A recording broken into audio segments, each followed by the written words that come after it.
Selamat malam, kembali lagi para pengikut channel Lazarus Jamat. Pada kesempatan ini saya akan membahas buku ketiga bahasa sosiologi terapan sebagai pengganti kuliah daring di tengah pandemi COVID-19.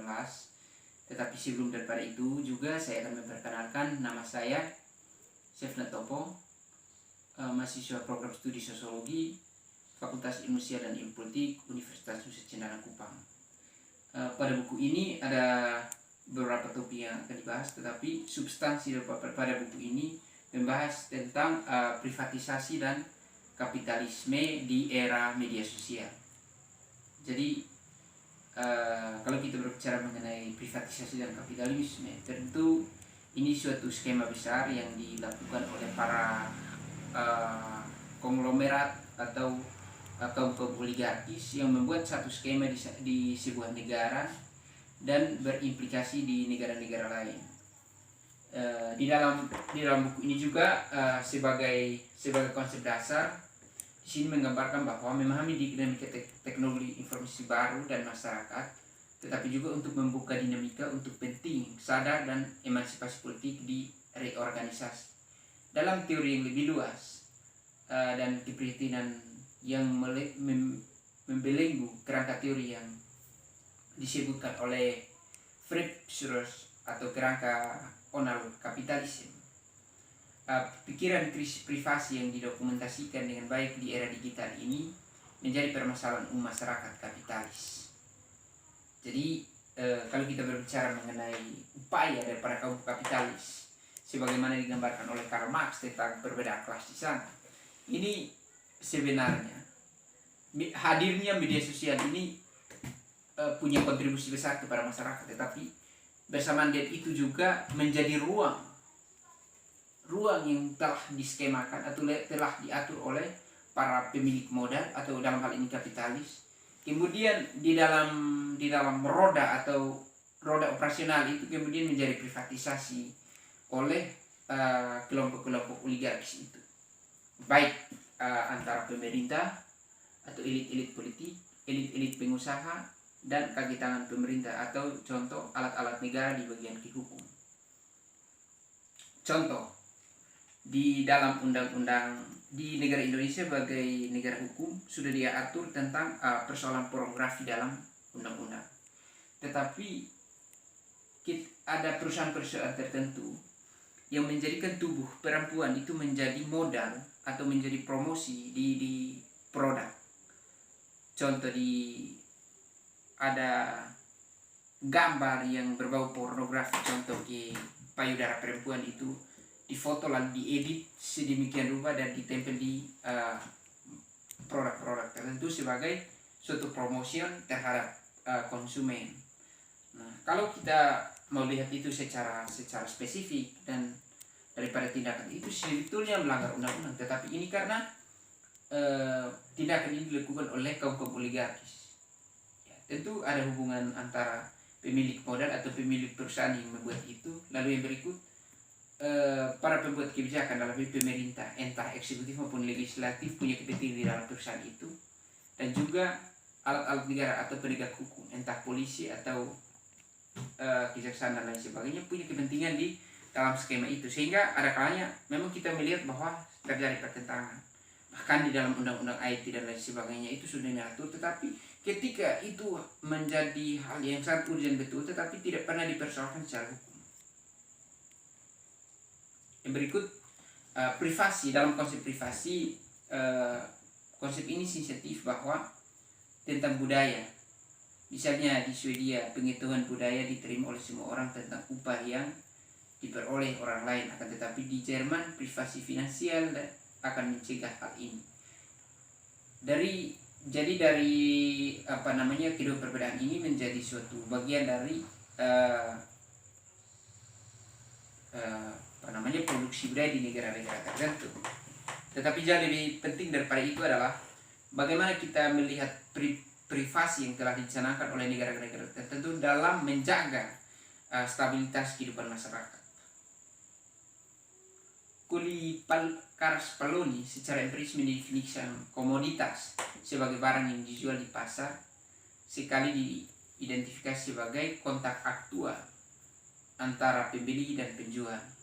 Jadi kita harus kembali tentang komodifikasi yang menggambarkan tentang media sosial. Jadi para pemilik modal, contoh kita tahu bahwa contoh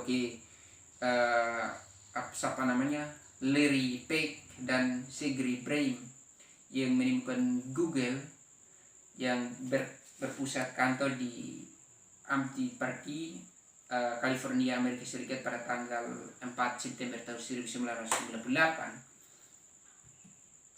Kemudian didistribusikan di berbagai macam negara di belahan dunia, dan kemudian masyarakat dunia menjadi ketergantungan pada produk itu, dan memang dia sangat bermanfaat aplikasi tersebut, dan kita tidak bisa, dan semakin bermanfaat, disitulah para atau pemilik ini kemudian menjadikan itu sebagai privatisasi dan meraup keuntungan daripada produk itu. Yang berikut contoh lain seperti pendapat Vincent Mosco membedakan komodifikasi beruen dan komersial. Dia berpendapat bahwa proses yang terakhir melibatkan pekerjaan menjadi komoditas. Komoditas tanpa kerja sangat konstitutif kapitalisme, seperti telah ditunjukkan Marx. Jadi Marx, kenapa kemudian dia menjadi teralienasi di negara Jerman pada masa itu, karena memang dia sadar betul tentang upaya daripada kapitalisme untuk menindas kelas proletar. Dan juga saya kembali menganalogikan ini di negara Indonesia. Contoh, di bulan kemarin tanggal 5 Oktober tahun 2020 menjelang revisi Undang-Undang Cipta Kerja dan Omnibus Law. Menyederhanakan, saya pernah ikuti berita daripada pengamat politik Rocky Gerung. Ia menyatakan bahwa di dalam Omnibus Law itu kurang lebih 1.700 pasal, dan tujuan atau substansi daripada Omnibus Law itu menyederhanakan undang-undang, tetapi roh daripada undang-undang itu paling banyak merugikan masyarakat. Rocky Gerung berpendapat bahwa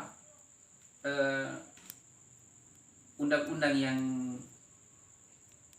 yang setelah direvisi itu rata-rata berpihak pada para investor.